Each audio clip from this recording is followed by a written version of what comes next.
All right, good morning, everybody. Happy holiday season. I'm here with one of my best friends on Twitter, Marijah, and we got just a little bit of writing for you guys today. We're going to do a quick introduction first for those of you who are not familiar with one or either of us. So, Marijah, go ahead and let us know a little bit about what you write, if you don't mind.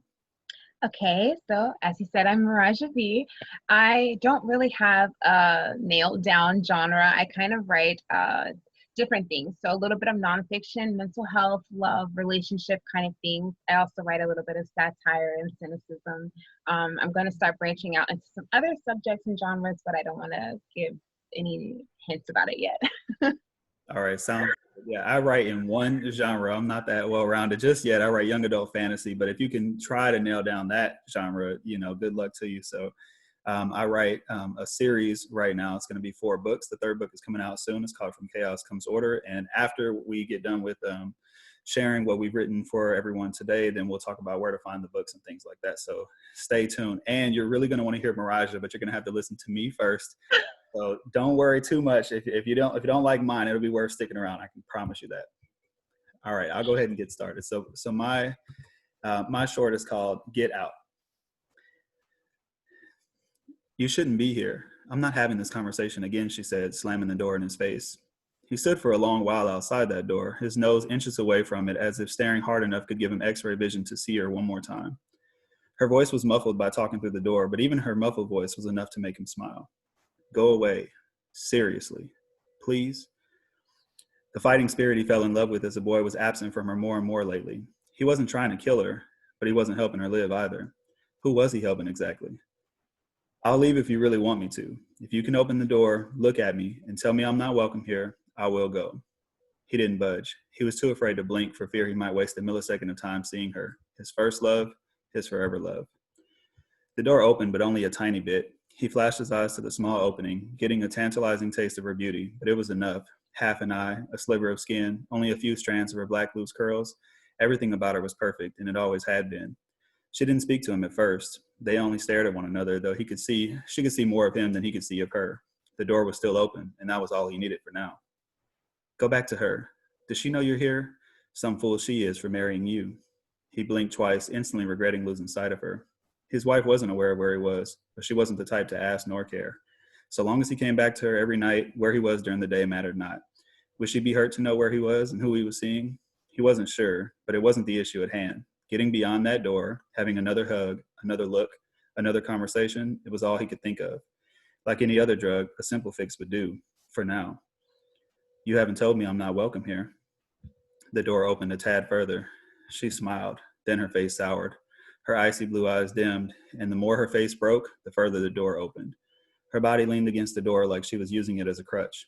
Eventually, it opened enough for him to enter.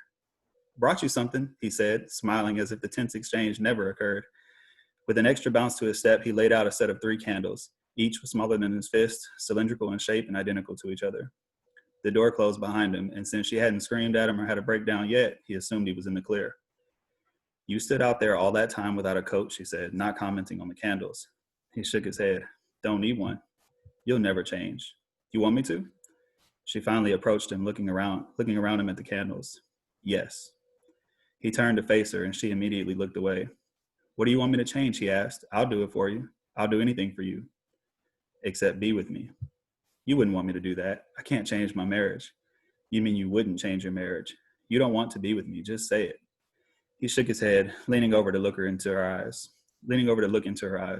I'll always want to be with you, but we can't be with each other. Anything I can change about myself, though, I'll change. She shoved him aside.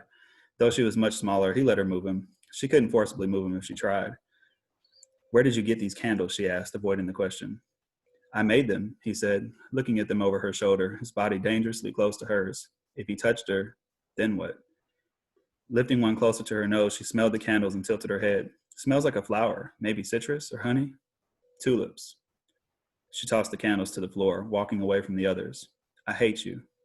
I know, he said, stepping into her path. She slammed her fist into his chest. It was the first time she touched him in 37 days, not that he was counting. She hit him again and again, pounding his chest like it was a wall she wanted to break down. He smiled.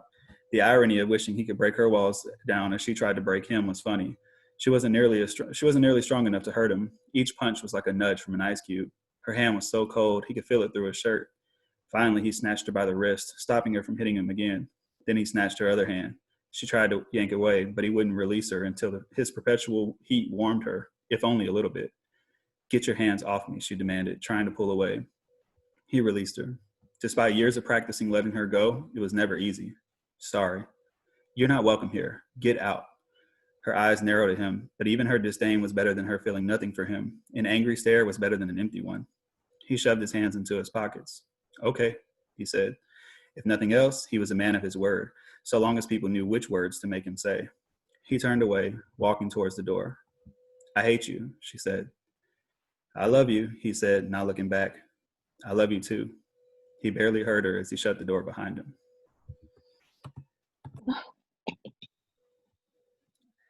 All right. That was really good. Thank you, thank you, thank you. Oh man.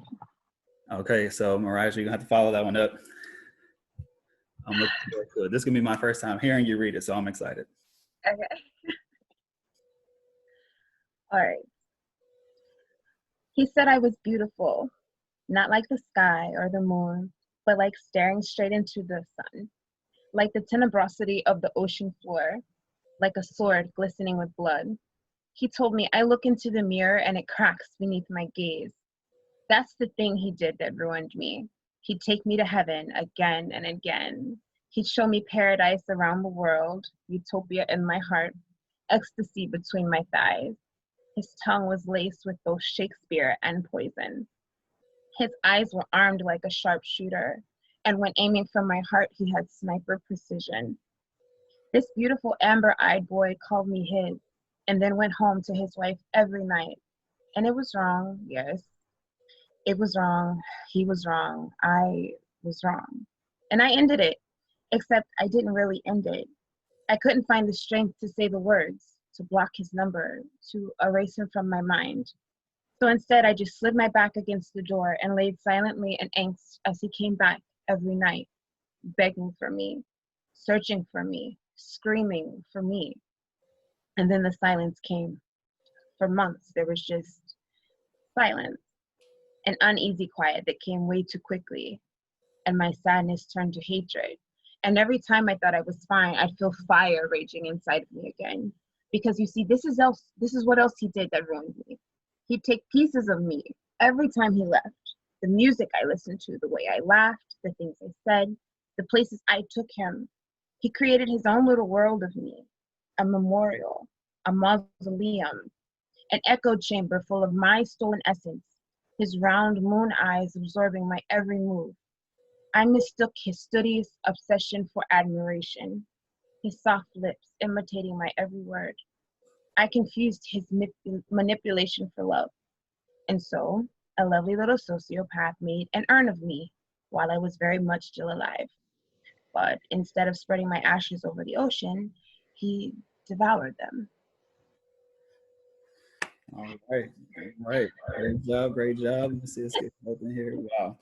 Well, for those of you who don't know how this came about, I had been gone from Twitter for a little while, and I came back and tried to catch up with some old friends. Marijah, of course, we've done an event together before, and I knew that we had such a contrast in styles. And as fun as it would be to write with other fantasy authors and work on something, and maybe I will do something like that in the future, I just thought, here's somebody who's mega talented, one of the few people I can get to just throw something together in 24 hours, and we just come up here and just record it together. So, I mean, a lot of this is, just like, really quickly thrown together. But I think that, Marijah has this ability to write about anything. And so I gave her the topic. I said, look, I got these two characters. I don't get to write for them enough because the series has shifted away from young adult, but I got some adult characters, and you've got this great contrasting style, a grittiness to your writing, where I try to go for a little bit more fluidity. And it was great. I appreciate you putting that together for me.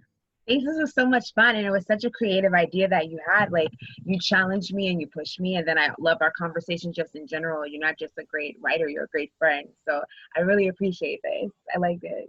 Yeah, the other thing I wanted to do was really, show everybody in our community, we don't have to always use each other as marketing material or as somebody that, just gain a follower.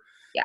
I think one friend is definitely worth more than 100 followers. I said that. Absolutely. Absolutely. And you got to remember that we're all we're all people. And so, you know, it's good to tell everyone what you're writing, but at the same time, I think all of us like supporting genuine people that we think, you know, are worth supporting, because a lot of us are just now starting out. And when you're starting out, you don't have a writing foundation for people to point to and go, yeah, that's the writer that I support. So it's really is a people thing. So with the holiday season gearing up and we don't have the ability to, you know, get together in person, I hope everybody takes the chance to really talk to each other and say, well, what are you writing? Oh, that's very different from me, or that's very similar. Yeah. Because that's the heart of, you know, the reason why you join the writing community in Twitter. It's the hardest place to sell books, but it's the best place to grow as a writer. Absolutely. Person, like you said, I value you much more as a person than I do as a writer. So Thank you. well, everyone, I hope you enjoyed it.